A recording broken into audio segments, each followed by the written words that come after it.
Welcome to the channel. My name is Crow, and in today's video, we're going to talk about what is the best class for you in Blue Protocol Star Resonance.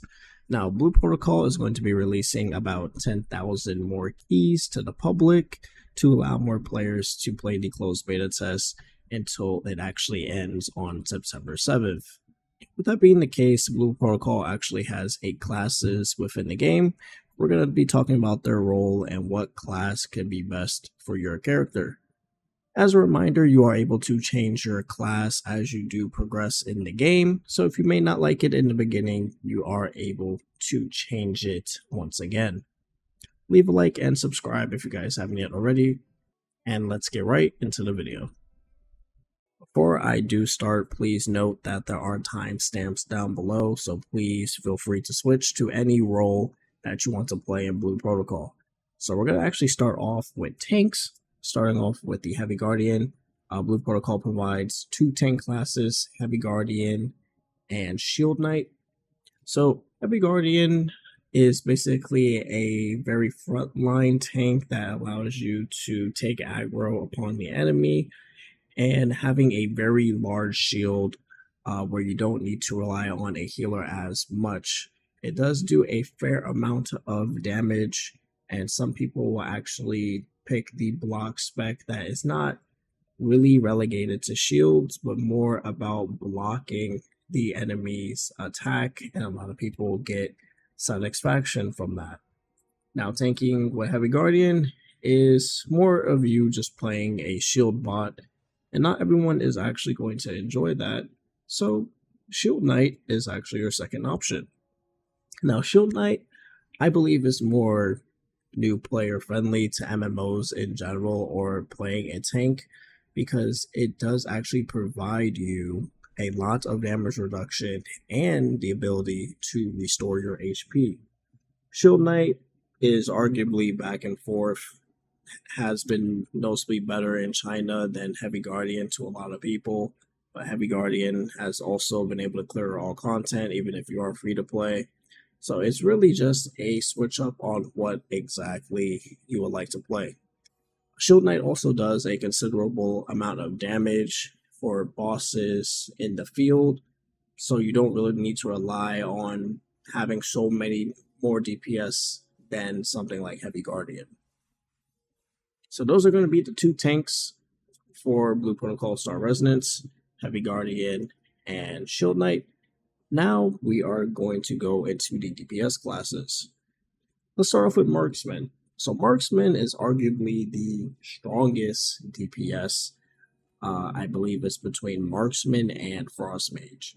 But Marksman, going over the Wild Pack spec, or regarded as the Wolf spec, this thing does mass amounts of damage even if you are free to play.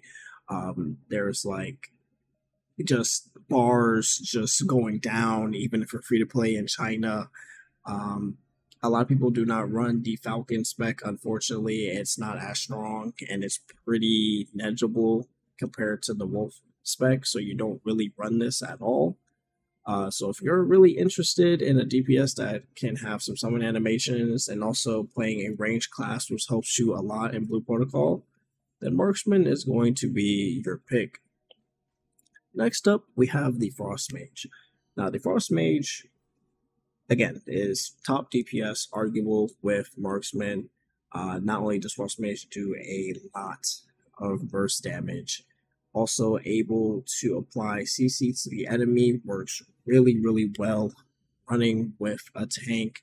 You could ask for a better CC chain between stuns and then having CCs as a damage dealer. Frost Mage does rely on very strong burst of energy, but you'll just love the boss being depleted just watching that bar go down. And then next up, we actually have the Wind Knight. So the Wind Knight is going to be your spear class, where you'll be doing these flashy attacks. Wind Knight is, I would say, probably the hardest class in the game for you to actually take control of, maybe besides Stormblade, especially if you are a new player. Although the class does look very fun to play, Wood Knight is a class where you need to know your character. A lot of systems are intact, and you need to do the best as you can to play efficiently to get the most damage off as possible. I would say Wood Knight is one of those classes where if you actually mess up on your rotation, it pretty much is detrimental to how much damage you actually do for the entire party.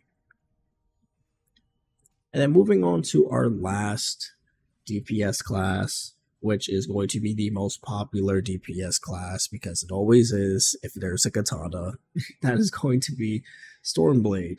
Stormblade is the flashy DPS class, but it's actually, I would say, not one of the strongest DPS classes apparently in China, even though it looks really, really flashy. Stormblade actually just revolves around a lot of crit, so it is not, I would say, free-to-play friendly or new player friendly, but if you don't care about that and just want some flashy animations, I would say play it. I would say go for it. There is a lot to know about Stormblade and maximizing the amount of damage you do. There's burst windows as well, and crit is what you need to really make this class work as much as possible. There is another class here that actually involves running a scythe, so I would say probably 90% of the server is going to run this class. Moving on to healer, we have the Verdant Oracle. So Verdant Oracle is actually a healing class that allows you to not only feel like you're just healing, but it allows you to feel like you're actually doing a little bit of damage because you are healing throughout your damage output. We actually have the life bind spec where if you just want to turn your brain off, just want to be a heal bot, that's what this is for. Most of your healing is going to be super enhanced compared to the other spec, and everyone is relying on you to keep them alive. So these are the two classes for Verdant Oracle. And then last but not least, the last healer class, I have no idea why it's lagging, Soul Musician. It is a music note based class running a guitar, so pretty unique. This class actually does a good amount of damage early game. I was very surprised actually running Soul Musician. This class actually is ran as a hybrid DPS in some cases to fill a DPS slot. It is pretty fun, I would say. And if you actually don't want to be the person to still play a DPS class, even though you want to play a healer, well, we have the Concerto spec that is more utilized with dealing buffs, debuffs, and then also healing as well. For summary, Blue Protocol has 3 different roles. It's going to be the tank, the DPS, and the support. If you want to be really technical, probably 4. Hence, if you want to play a hybrid support. But let me know down below what class you would actually be interested in playing and or role if you do actually get to be one of these 10,000 lucky people to enter the closed beta test with the rest of us until the game closes on September 7th before the official release. Thank you guys so much for watching this video. Leave a like and subscribe if you guys haven't yet already. And I will see you guys in the next one. Peace.